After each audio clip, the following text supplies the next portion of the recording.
Nagbabalik ang tabang ora mismo. Ito mga kaaksyon, pasensya na po kayo at nagkaroon muna tayo ng technical difficulties. At para sa ating tabang ora mismo, umpisa na natin ang reklamong idinulog ngayon na hapon ni Menchie Corral laban sa kanyang dating kinakasama na si Aldrin Ibanez na 4 na taon na raw na hindi nagsusustento sa kanilang nag-iisang anak. Sinusubukan nating tawagan si Menchie ngunit ringing pa rin, ngunit nasa kabilang linya na rin na ngayon si Aldrin. Kausapin na natin na upang sagutin itong reklamo laban sa kanya. Magandang hapon sa iyo, Aldrin. Hello? Hello po, sir. Sige po. Opo. Dumulog po ang dati mong kinakasama ni si Menchie Corral. Patungkol po sa 4 na taon na hindi ka raw nagsustento sa inyong nag-iisang anak. Ano po yung masasabi nyo? Pwede nyong maikwento po sa amin? Ay, ganito po yan, sir. Hello, sir. Hello, sir. Ganito yun. Sir. Opo. Hindi ako gano'ng mahabang... Hello. Sige po, sir. Ituloy ko na ba? Opo. Sir, ito po, dumulog sa amin ang dati mong kinakasama ni si Menchie patungkol po sa 4 na taon na raw na hindi ka raw nagsustento sa nag-iisa niyong anak dito. Ano po yung paliwanag niyo po dito, sir? Totoo po ba ito? Meron, almost years po. Pero sabihin natin po, 4 years na. Sige. Go ahead po, sir. Ano po yung paliwanag niyo, sir? Yung one po, mag-aapat na po sa ng...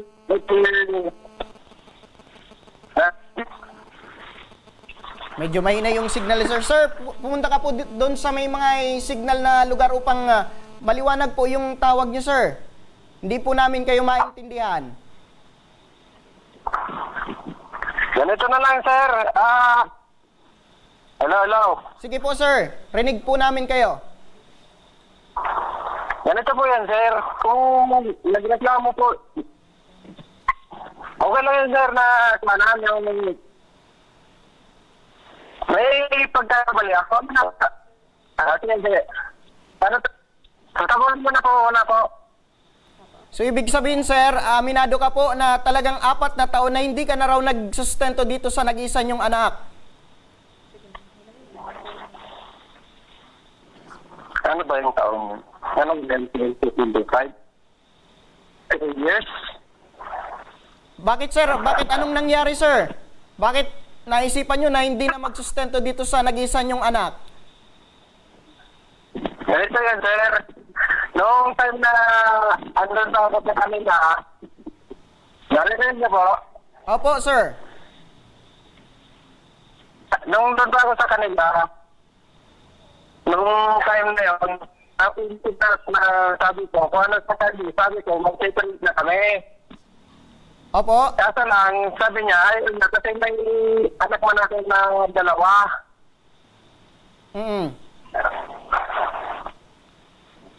Tapos, nung time na nawalan ko, hindi ako nakapagtrabaho na natigil, nag-anak muna ako ng mga extra. Opo. Kaya yun, natigil na doon. Tapos, nung time na yun, nawalan ko na talaga. Hanggang hindi sila nang tuloy yung pag-support na. Opo. Sir, bakit po naisipan nyo na talikuran na lang po itong mag-ina? Sana po kayo pumunta. Hindi lang po ako naglayo po kasi yung dahil ko po, taga-auditor na ako. Okay. Yung dating magkasama kayo nito ni Menchie, nanunuluyan kayo dun sa bahay ng ina nito. Yung kumamanukan. Oo, kasi may sarili man akong bahay po. Opo. May anak man ako na 2. Tapos ngayon, nagre-reklamo rin yung magulang ko na yung anak ko kasi napabayaan ko yung 2 anak ko. Pero tama po ba yun, sir, na kumbaga hindi mo nga napabayaan yung 2 mong anak, napabayaan mo naman yung anak mo kay Menchie? Hindi man yan pababayaan, sir, kung nakita. Bakit sir sinasabi ni Menchie na 4 na taon na raw na hindi ka nagbibigay ng kahit sustento lamang sa inyong anak? May trabaho ka ba, sir? Amin lang ako sa pamilya. At hindi man ako tao mga sinunglet. Sir, medyo... Sir, medyo hanap ka po ng lugar na medyo may signal para magkaintindihan po tayo. Medyo malabo po yung signal nyo, sir. Hindi ko sa kinatrabahoan ito. So ngayon, sir, nagtatrabaho ka. Anong trabaho mo, sir? Nagawa na. Construction, sir? Pero magkano naman yung sinasahod mo, sir, kada buwan? Linggo pa. Magkano, sir? Depende sa Medyo malabo talaga, sir. Pwede ka bang maghanap ng pwesto lamang dyan, sir, na medyo may signal para magkaintindihan po tayo at malaman ng ating tagapanood ang paliwanag mo patungkol po rito sa reklamong ibinabato po sa inyo ng dati mong partners na si Menchie. Ano po, ang araw ko, 500. 500 pesos every day yan, sir. Oo, pag may pasok, kung walang pasok, kung minsan na kuha lang ito, half day, gano'n. Pero bakit, sir, hindi nyo naisipan lamang na kahit konti magpadala po sa anak nyo kay Menchie? Mayroong mga bagay na hindi ko kontrol. Kaya sabi ko, may lipin lang siya kasi hindi na niya pinangkuhanan yung unang anak niya dahil kita niya. So, ibig sabihin, sir, alam mong kaya ng tita niya na magsustento sa anak niyo, hindi ka na magsustento sa anak mo. Ang inisip ko dyan, sir, kung maglaki man yung bata, di maghanap niya ng magulang. Hindi kung bang ulaman hinihiin, yun ang hinihiin sa bata. Kasi alam niya tayo nila. Bakit, sir? Pinapaako mo sa tita niya yung responsibilidad niyo po, sir. Di ba dapat kayo yung tatay, kayo yung magulang, dapat kayo yung magtayo na para dito sa anak niyo, sir. Lalo nga na lumalaki na, 4 na taong gulang na itong anak niyo, sir.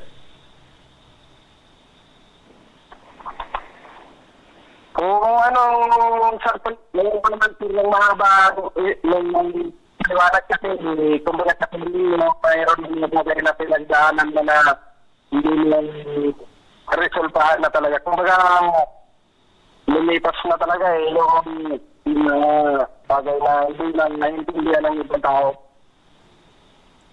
Mga anong taon, sir, iniwan mo yung anak mo dito kay Menchie? 2022? Mga ilang taon na po yung anak nyo kung sa pagkakaalala nyo po, sir? Ngayon kan, sir, mag-4 na taon na siya ngayong 2014. So, ibig sabihin, sanggol pa lamang, sir, itong anak nyo, sir, umalis ka na sa poder ng nanay nyo, ng nanay ni Menchie. Oo, kasi wala na ako makapag-trabaho lang talaga. Okay. Bakit ano yung ginagawa minsan ng manugang mo, sir? Bakit may rason ba para umalis ka dun sa bahay nila Menchie? Hindi ko na kailangan sabihin pa yan kasi nasa kanila na yun.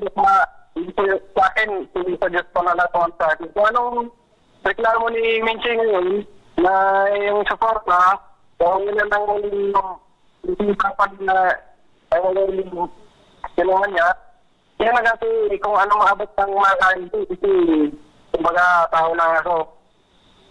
So, ibig sabihin ngayon, sir, gusto mo na magbigay ng sustento dahil nakapaabot na sa amin yung reklamo ni Menchie sa aming programa.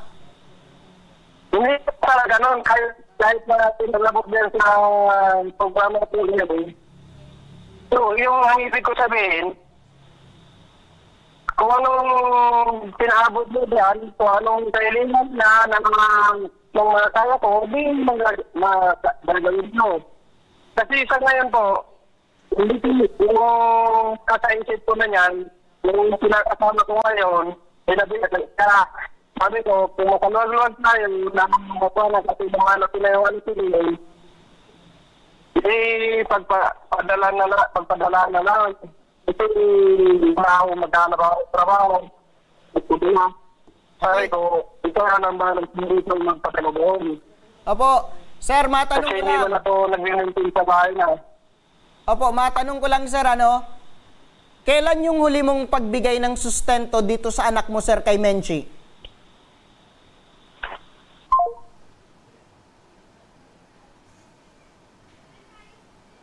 So yan, binitawan na po tayo ni Tatay Aldrin. Ayan na. Medyo okay na makakausap na natin si Menchi Coral, ang nagrereklamo. Wala pa rin. So ayan, para sa legal na aksyon, makakausap natin sa kabilang linya ng telepono si Ma'am Edlyn Noble, ang Head Officer ng Municipal Social Welfare and Development Office ng Camalig Albay. Magandang hapon sa iyo, Ma'am Edlyn. Good afternoon po. Opo, ma'am, sa sitwasyon po ni Menchi at Aldrin na 4 na taon ng hiwalay at 4 na taon ding hindi nakakatanggap ng tamang sustento ang bata, ano po ang maaring mangyari dito, ma'am? Para po doon sa partner niya, which I think is Menchi, yung nabigay sa akin na si Ma'am Menchi po, Opo, ma'am. pwede naman po si Ma'am Menchi mag-file ng case against kay sir if talagang ma-prove niya na walang support na ibibigay sa kanya. Kasi right niya naman yun, right naman po yun ng bata na, mabigyan ng financial support. Naka-indicate naman po yun under RA 9262 or the Anti-Violence Against Women and Children. And of course, legal right po yun ng bata na maka-receive ng financial support whether or not the child is legitimate or illegitimate child or tinatawag natin ngayon na marital or non-marital child.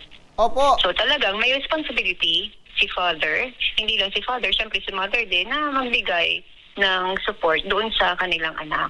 Opo, opo. But definitely, lalong-lalo na syempre sa father, So kung sa case ni tatay ay 4 years na hindi siya nagsusupport, so baka po pwedeng mag-file si ma'am ng case against him. Opo, nabanggit niyo po, ma'am, yung kaso. Ano po yung pwedeng kaharapin na kaso ni Sir Aldrin in case na hindi pa rin siya magbibigay ng sustento dito po sa bata?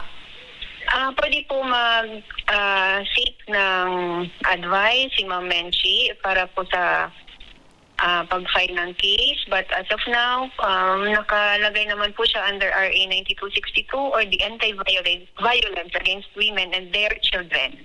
Opo. Ma'am, kasi galing na mismo sa bibig ni Sir Aldrin na talagang inabandona niya na yung anak niya kay Menchi. Maaari mo bang makapasok na sa kasong abandonment itong si Tatay Aldrin?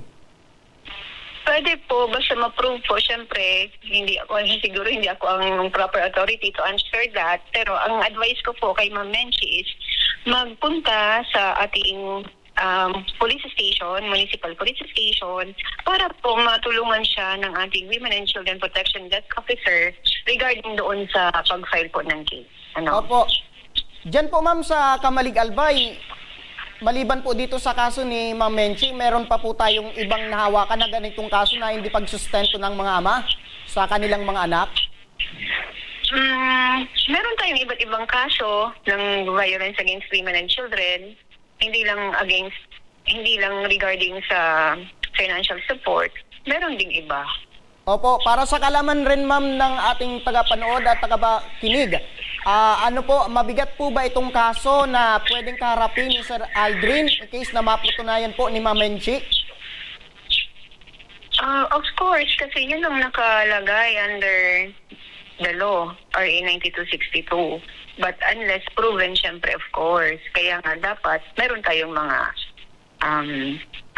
supporting evidences kung regarding sa ating claim. Kaya nga po yun ang advice kay Ma'am Menchi para matulungan siya lalo na maintindihan is pumunta po siya, kung hindi dito sa amin, sa MSWD, ay sa WCPD po ng police station natin. So, dahil, kumbaga, matulungan siya ng mga proper authority regarding dyan po sa case na nire-raise niya po. Opo, siguro last na lang po ma'am, pahabol lang po ma'am. Ano po yung mensahe Sige natin? Opo, ano po yung mensahe natin sa publiko in case na nakakaranas po ng ganitong katulad na kaso po kay Sir Aldrin at kay Ma'am Menchie? Ano po ang dapat nilang gawin? Okay, ang advice ko para sa atin lahat ng mga parents is of course, kailangan natin gawin ang ating mga responsibilities. Yung isa sa ating responsibility, syempre, is to provide support sa ating mga anak. Diba? Kung hindi lang yung physical presence, of course, na kailangan lalo na yung financial. Kung may kailangan sila sa kanilang medical needs, education needs, so yun ang ating mga roles as parents. So hindi dapat natin yun nini-neglect kasi guided tayo ng batas na talagang yun ang responsibility natin.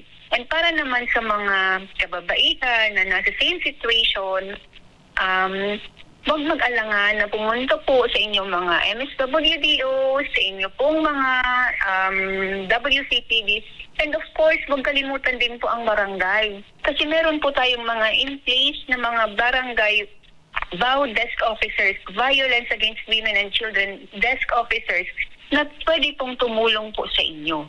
Yun po ang ma-advise ko po sa kanila. Opo, dahil po dyan, maraming salamat po Ma'am Edlyn Noble, ang Head Officer ng Municipal Social Welfare and Development Office ng Camilig Albay. Opo, maraming salamat po and mabuhay po kayo dyan, ma'am. Okay, thank you. Kung nakikinig ka man, Aldrin, alam mo na, merong posibilidad na pwede kang sampa ng kaso laban sa pag-abandona mo dito sa anak mo at hindi pagsustento. At para naman kay Ma'am Menchie, asahan nyo po ang aming team na tutugon po at tutulong po kung gusto nyo na pong magsampa ng kaso laban kay Sir Aldrin. At paalala sa mga ama na kumbaga hindi nagbibigay ng sustento sa kanilang mga anak, narinig nyo mula sa MSWDO na may maaari kayong karapin na kaso laban dito. So ayun, mga kaaksyon, sa pagbabalik ng Tabang Ora mismo, isang ina humihingi ng tulong na makasuhan ng kanyang dating partner. Ang dahilan, 7 taon na raw kasi silang inabandona at hindi sinusuporta nito. Ang buong reklamo, abangan. Kaya huwag kayong bibitaw dahil magbabalik pa ang Tabang Ora mismo.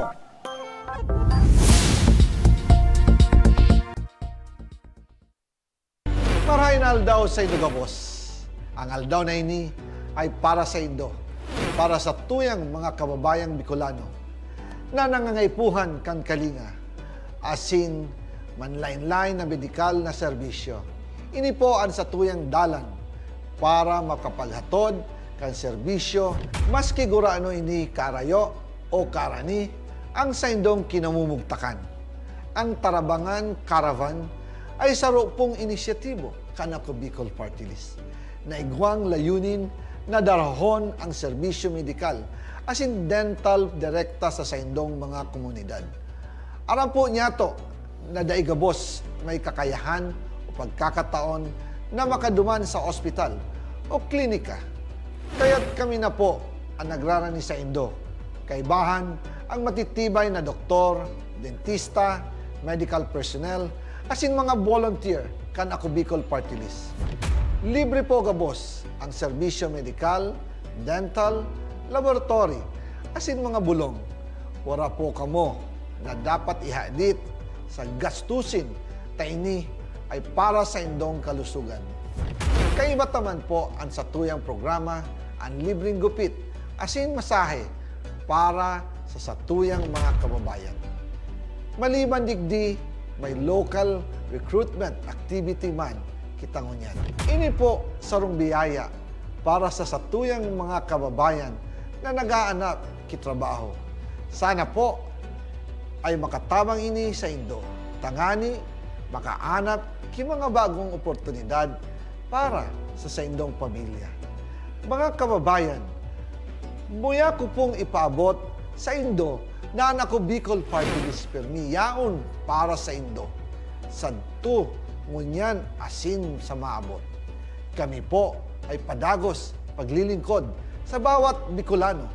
Kami po ay nagpapasalamat sa saindong padagos na suporta. Habang yaon ang suporta kan kada Bicolano sa Ako Bicol Party List, padagos po niya to dadarahon ang mga programa na direktang nakakapiktar asin nakakatabang sa Saindo Gabos. Sa giraray, dakulang pasasalamat po sa indong pagtangkilig, asin pagtitiwala, naway padagos niya tong ipangadji ang mga kalusugan, asin kaligtasan kang bawat saro. Padagos po kitang magtarabangan, asin magkasararo para sa mas malusog, asin masiglang Bicolandia. Dakulang salamat po, asin maray na aldaw sa Saindo Gabos.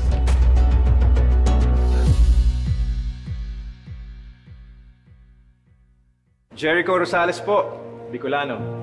Ngunyan takaypuan, kitabang at kasurog sa edukasyon, sa kalusugan, at kabuhayan sa panahon ning sakuna. Ang Ako Bicol, katabang at kasurog ta sa pagtaoki scholarship sa mga aki na nangangaypuan. Katabang at kasurog ta sa kalusugan, kasurog sa pagpasar ni Eddie Garcia Law. Bilang ermano ng bawat Bicolano, ang imuya kong party list may plano. Kaya ang suporta ko sa Ako Bicol.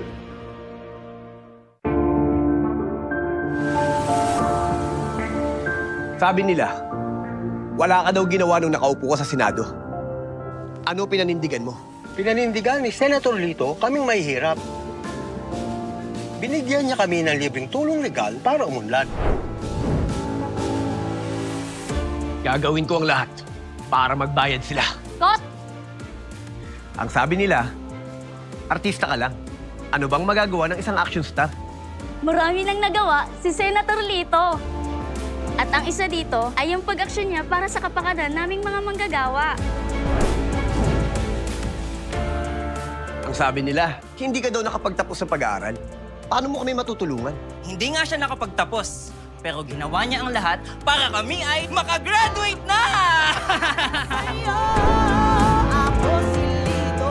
Ilan lang yan sa maraming nagawa ni Senator Lito Lapid. Lito Lapid! Dumanas ka man ng hirap. Lahat ng sabi-sabi sa'yo, inaksyonan mo.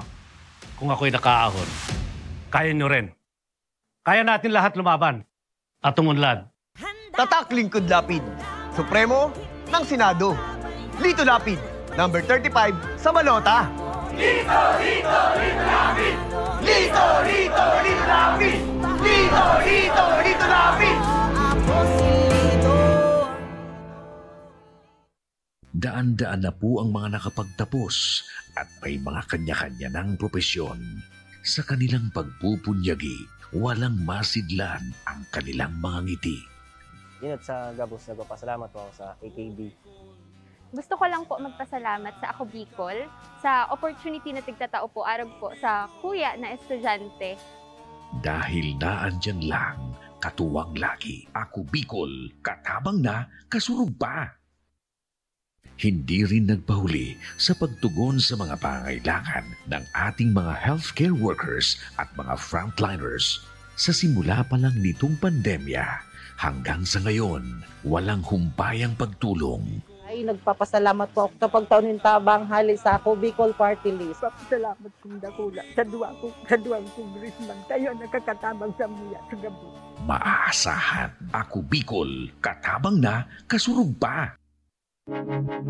Tucked away in the province of Albay, known for its perfectly shaped Mayon volcano, Misibis Bay Resort, a locally owned 5-hectare private island resort. The resort is ready for all those looking to balance tranquility and adventure. This tropical destination is where guests can either choose to relax under the palm trees or have an adventure under the sun. It features modern and luxurious rooms and villas, recreational facilities, and sophisticated services.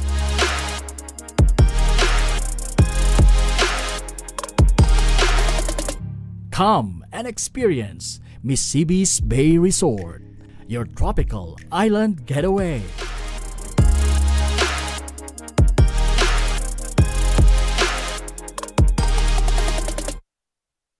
problema sa tubig, agarang binigyang solusyon. Nagpatayo ng mga solar-powered water supply system sa mga liblib na lugar. Libre, malinis at maaasahang supply ng tubig 24/7. Dako laon ng pagpapasalamat niya mo. Dahil may ikamalilinwan habang kami nabubuhay. Dako laon nining tabang para sa gabos na tao digdi.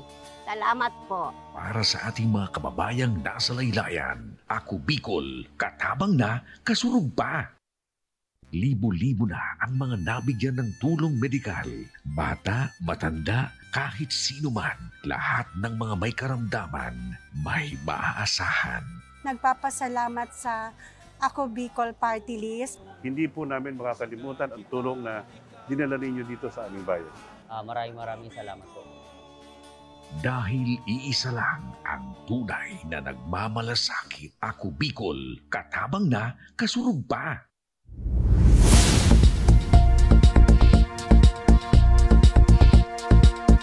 Nagbabalik ang tabang, ora mismo. Itong mga kaaksyon, kasama natin ngayon si Rona Joy Biato at ang kanyang hinaing ay ang sustento at suporta na matagal nang ipinagdamot umano ng kanyang dating partner sa kanilang nag-iisang anak. Nasa kabilang linya si Ma'am Joy. Magandang hapon, Ma'am Biato. Magandang hapon po. Opo, Ma'am, ilang taon na po itong anak niyo ni Sir? Mag-8 years old na po sa July. 8 years old? Opo. Opo, sino itong nirereklamo nyo, ma'am? Itong ama ng anak mo? Si Jomel Añonuevo po. Taga Manito po siya. Jomel Añonuevo ng Manito Albay? Opo. Opo, ma'am, ilang taon na siyang hindi nagsusustento sa anak nyo, ma'am? Po?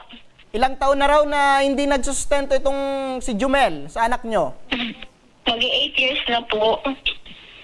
Ibig sabihin, sa 8 taon na paghiwalay nyo, 8 taon na rin na hindi nagsustento itong si Jomel? Hindi na po. Opo, paano nangyari ito, ma'am? Maaari nyo bang maikwento kung paano umantong sa hiwalayan at iniwan na kayo nitong si Jomel? Dati po kasi... Sige po, ma'am. Noong una po, nagpunta po kami sa kanila. Tapos po, nung tumawag po ng papa ko, sabi daw po kasi pumunta yung parents niya sa amin. Tapos yun, nagalit po yung papa ng papa ko sa kanila kasi ayaw po ng parents niya pumunta sa amin. Kaya ayun, ayaw na po niya kami balikan. Kaya pinauwi na po kami dito sa amin. So ibig sabihin, ayaw ng mga magulang ni Sir Jomel sa inyo, kaya pinauwi na lang kayo? Opo. Pero nun, ma'am, na nagdadalang tao ka, ma'am, or naipanak mo na itong yung anak nyo, ma'am? Nung una po, sinabihan na po sila. Pero po, ayaw po talaga nila. Hanggang makapanganak na po ako, hindi po talaga sila pumupunta dito sa amin. So, ibig sabihin, ma'am, nung mga oras na yun na pinalis kayo dun sa bahay ni Sir Jomel, buntis ka pa. Yung mga ilang buwan ka na ron, ma'am, na buntis? Malapit na po ako ng mga anak. Tapos, pinabayaan na kayo ni Sir Jomel? Dati po, okay pa po kami. Kaso yung nanganak na po ako, medyo nag-complicated na po. Kasi po, hindi nga po sila napunta dito sa amin yung parents niya kasi ayaw po nila. Pero tinatry nyo, ma'am, na i-contact ito si Jomel para magbigay lamang ng kahit sa sustento? Dati po, sige po, ano lang po, pangako lang po siya ng pangako na sabi na magbibigay po siya. Pero pag oras na po siyang sinasabihan na magbigay na siya, hindi na po siya nagbibigay. Nung dati, ma'am, anong trabaho daw ni Sir Jomel? Kahit ano naman po pinagtatrabawan niya po. Okay, so ano daw yung rason kung bakit hindi daw siya nakapagbigay sa inyong mag-ina? Yun po, galit daw po si Papa, kaya hindi daw po siya nagpunta dito. Kaya yun na po. So ibig sabihin, hindi na po siya nagsuporta.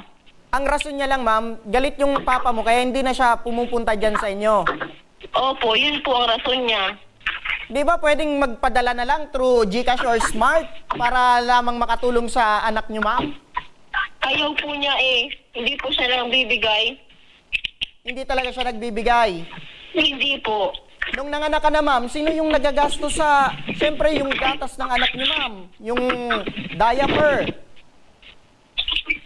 Dati po, kaya pa naman po namin. Magpadala po sa last, 500 lang po. Yun na po yung last. Kailan nyo, ma'am, kung matatandaan nyo, ma'am, kailan yung last na nagbigay siya ng 500 pesos? Siguro po mga August po, last na po yata yun. Tapos pagkatapos nun, ma'am, hindi na nasundan. Hindi na po siya nagbibigay. Trinay nyo, ma'am, na puntahan siya sa kanila para mabigyan lamang kayo ng sustento, ma'am? Malayo po kasi hindi po ako nakakapunta. Hindi po pwede bahay yung bata. Kasi po, every nagbabiyahe po kami, nagsusuka yung bata. Kaya hindi po kami nakakabiyahe papunta doon. Yung last na pagbigay niya, ma'am, ng 500 pesos, sumapat ba ito? Ano ba yung nabili mo kahit dito sa 500 pesos? Kaso pa naman po yun. Kaso dati po, di ba po, hindi pa masyadong mahal. Kaso pa naman, diaper lang po kasi noon. Tas mga pang biscuit, ganun lang po yun. Opo. Nang habang lumalaki na po itong anak niyo, ma'am, paano mo binubuhay itong anak niyo, ma'am, na mag-isa? Ano po, may trabaho ka po ba, ma'am? Opo, dati nagtatrabaho ako sa tindahan po ng tiyahin ko. Kaya ko pa po noon dati. Pero ngayon po, ano na po, parang hirap na po kasi nag-aaral na po siya. Oh, okay. So, nung una, ma'am, nagkaroon ba kayo ng usapan ni Jomel tungkol man lang sa inyong anak? Wala naman po siyang sinasabi. So, okay. Para sa... Wait lang, ma'am, ha? Para sagutin ang reklamong ito, nasa kabilang linya ng ating telepono, ang legal wife ni Jomel Año-Nuevo na si Glenn Año-Nuevo. Magandang hapon sa iyo, ma'am Glenn. Good afternoon po, sir. Opo, ma'am, sa pagkakalam niyo, totoo po ba ito na 7 years nang hindi nagsustento yung asawa mo dito sa Ilan po? 7 years? Opo, ma'am.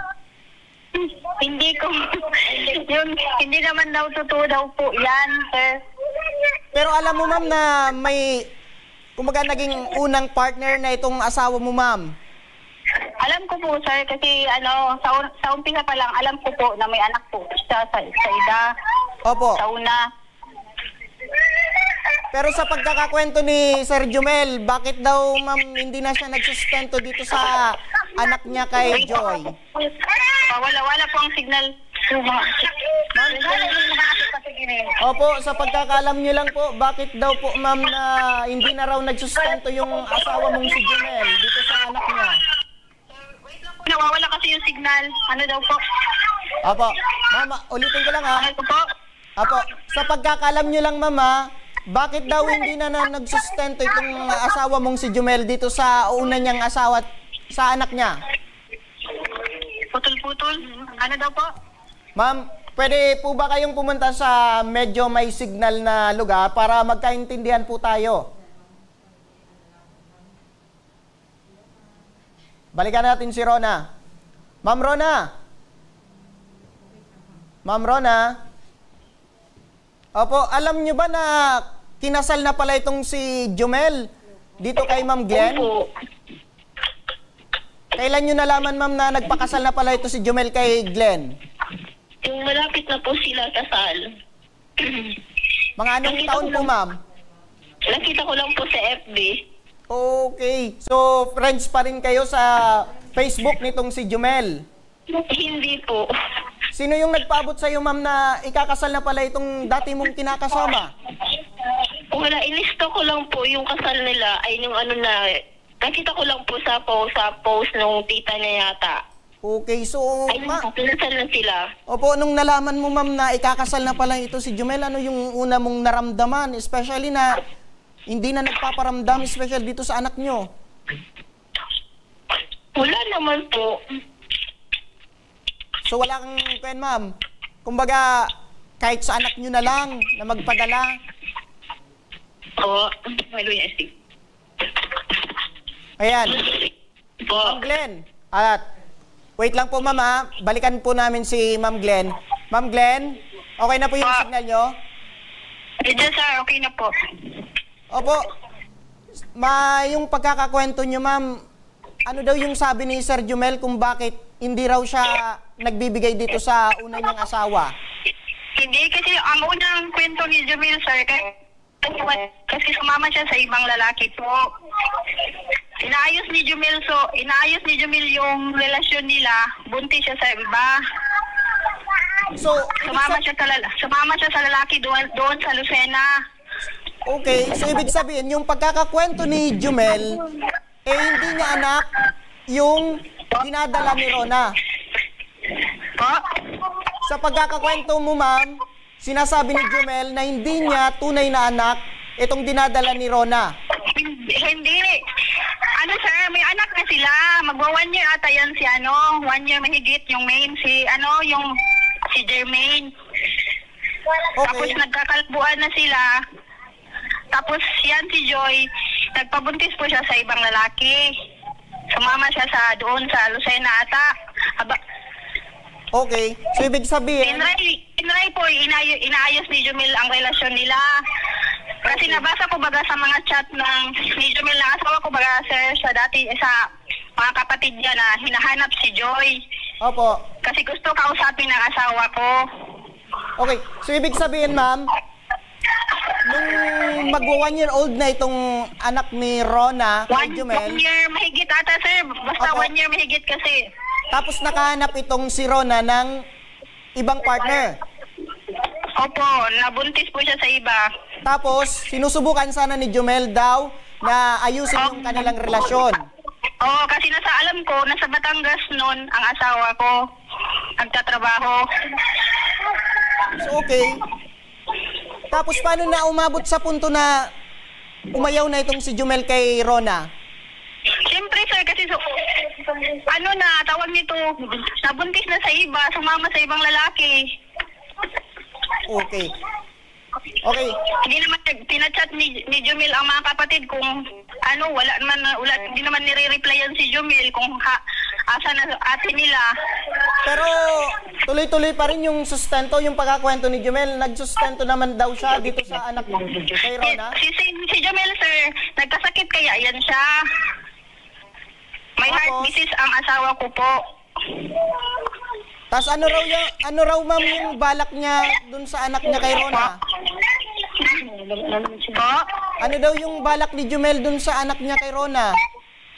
Sinabihan siya, sir, ni Jumel na kung hindi niya na kaya sustentuhan yung anak niya kasi may dalawa na naman siyang anak ngayon, sinabihan siya ni Jumel na pwede naman kahit kami nagtitiis dito, kaya namin pakainin at saka paaralin yung anak niya kasi malapit lang namin kami sa school dito.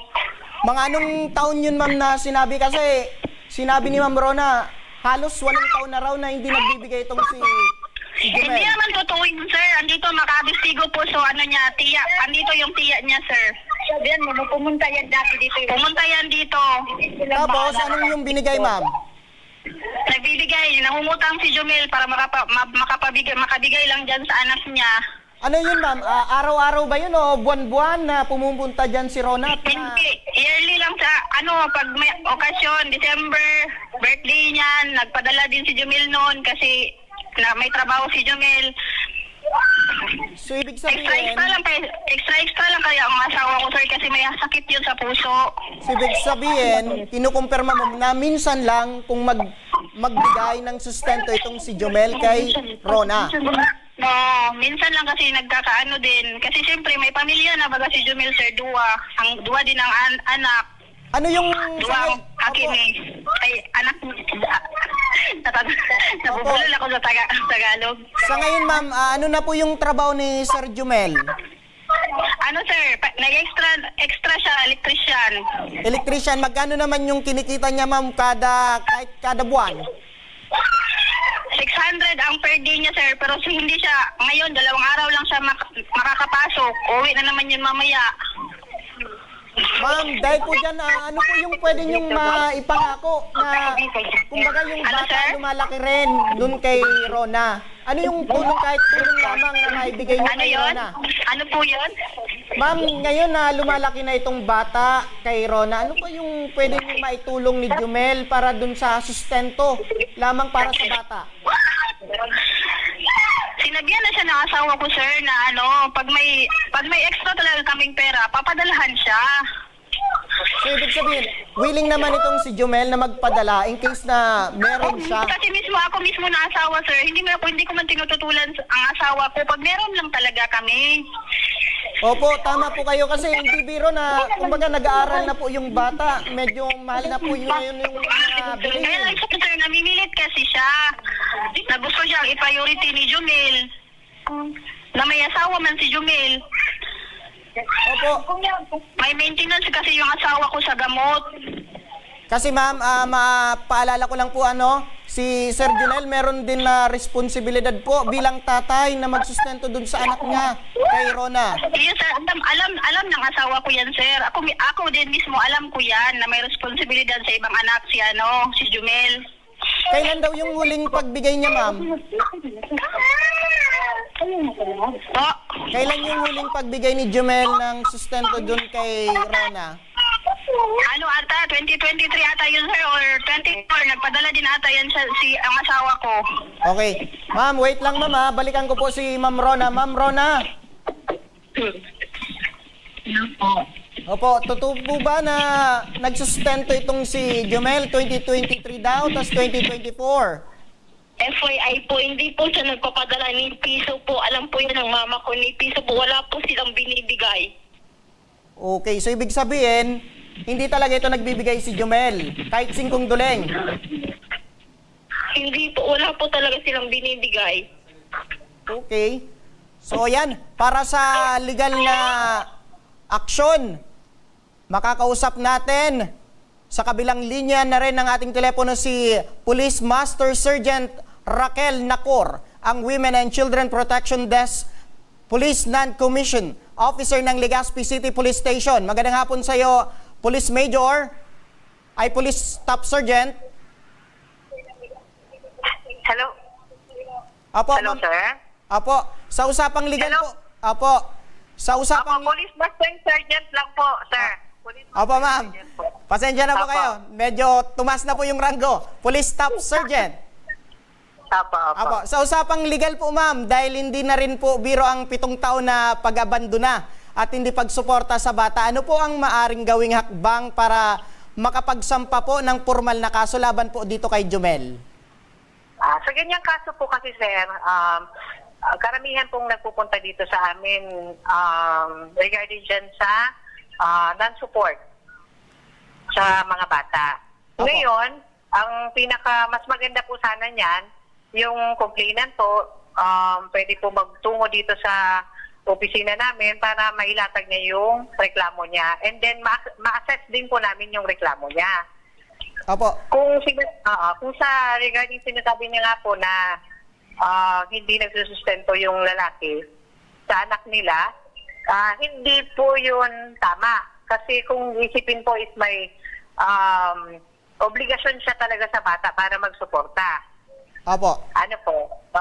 Ngayon, karamihan po sa ina-advise namin dito sa amin sa office, nire-refer po namin yan, sir, sa PAW office. Para magkaroon po sila ng mediation or conciliation na tinatawag. Opo. Para po doon magkaroon sila ng compromise agreement regarding po, lalo-lalo na po sa support sa bata. Opo. Opo. Pero hello. Opo. Hello, sir. Go ahead po, ma'am. Sige. Kung sakali nandun na po sila, nagkaharap na po sila sa PAW para doon sa mediation or conciliation na ginagawa po ng ating lawyer, kung sakali po hindi tumupad si Sir doon sa napag-usapan po nila, yun po, immediate po yung complainant, pwede na po mag-proceed dito sa amin and may file na po natin yung kaso. Papasok po yan sa non-support po doon sa bata. Opo, ito po ma'am na kaso, mabigat po ba ito? Opo, ang penalty po talaga niyan is 6 to 12 years po. Ranging 100,000 to 300,000 po ang penalty. Pero i-determine po yan ng court. Opo. Pero mas maganda po para hindi na po total yata is alam naman ng asawa ngayon na mayroon talagang obligasyon yung ano niya, doon sa unang anak niya, suportahan niya yun. Hindi naman kasi po, hindi pwedeng obligahin kasi doon kasi po sa PAW, tinitingnan naman po lalo na kung ang lalaki po ay hindi naman po permanente talaga yung trabaho. Opo. Ibabase naman po yun sa ano. Pwede din pong pera, pwede din in kind, para lang maabot yung suporta o obligasyon ng lalaki sa bata. Opo, maliban po ma'am, nabanggit niyo kasi sa PAW daw na dumiretso, pwede rin po ba sa barangay na magkaroon ng harapan po itong dalawa?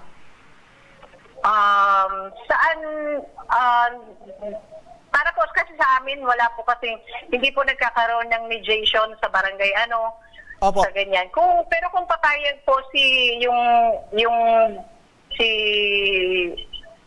nanay po ng bata na humihingi po ng suporta, nasa sa kanya naman po yun. Pero kung nasa kanila na po yan na pag-uusap, sir. Pero much better po, doon sila sa PAW para magkaroon po ng compromise agreement regarding doon po sa nirereklamo niyang non-support. Apo, tama po ma'am. At least malinaw na po para sa mga tagapakinig at tagapanood natin ngayon na mas mabuting sa PAW na magkaroon ng harapan para sa mga ganitong usapan po. Opo, sir. Opo, ma'am. Kung meron ka po, ma'am, na mensahe dun sa mga ama na pabaya na hindi nagbibigay ng sustento sa kanilang anak, ano po yun, ma'am? Para po sa kanila, para maiwasan din po ang reklamo or sa mga non-support na hindi talaga nagsusuporta, kung alam nila na hindi naman talaga nila kaya na magsuporta para sa wag na silang gumawa pa ng problema para hindi na dumagdag pa nilang mga problema. Tama na doon sila sa sa isa lang. Kung naman basta ayan nila, sa kanila naman po yan. Apo. Dahil po dyan, ma'am, dahil po dyan, maraming salamat po, Police Staff Sergeant Raquel Nacor, ang Women and Children Protection Desk, Police Non-Commissioned Officer ng Legazpi City Police Station. Maraming salamat po, ma'am. Thank you din po, sir. Apo. Yan, balikan natin si Ma'am Rona. Ma'am Rona. Hello po, ma'am. Hello po. Apo. Ganito po, ma'am, sasamahan po ng aming team kayo para sa formal na pag-uusap ninyo ni Sir Jumel at para malaman yung pwedeng karapin kung gusto mo, ma'am, na magsampa ng kaso laban dito kay Sir Jumel. Ano po yung mensahe mo kay Jumel? Apo. Ma'am, kung meron ka pong mensahe kay Sir Jumel, ano po yun, ma'am? Wala naman po akong mensahe ng bar. Kumbaga, gusto mo lang magsustento dito sa anak nyo, ma'am, itong si Jumel? Opo, yun lang po ang gusto ko. Nasa magkano raw, ma'am, yung gusto mong maibigay kahit kada buwan? Kada buwan? Pwede naman po 2,000 kada buwan. Okay, 2,000. So yan, ma'am, sasamahan po kayo ng aming team na kung gusto nyo magsampa ng kaso at mapag-usapan po ito. Opo, sige po. Opo, maraming salamat po, Ma'am Rona, sa tiwala po na binigay nyo po sa aming programa na idinulog nyo ang problema nyo laban kay Sir Jumel. Opo, sige po. At yan ang mga natungayan nating mga reklamo at hinaingay ngayong hapon na ora mismo rin nating binigyang tugon. At para sa mga nagnanais na humingi ng tulong sa aming programa, panoorin po natin ito.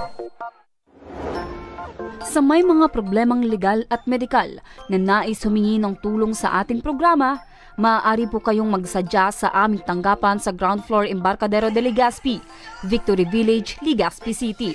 Bukas po ang aming tanggapan mula Lunes hanggang Sabado, alas 8 ng umaga hanggang alas 5 ng hapon. Sa mga nasa Metro Manila naman po at kalapit na lugar, maaari po kayong humingi ng tulong sa Action Call Center sa North Wing ng Batasang Pambansa.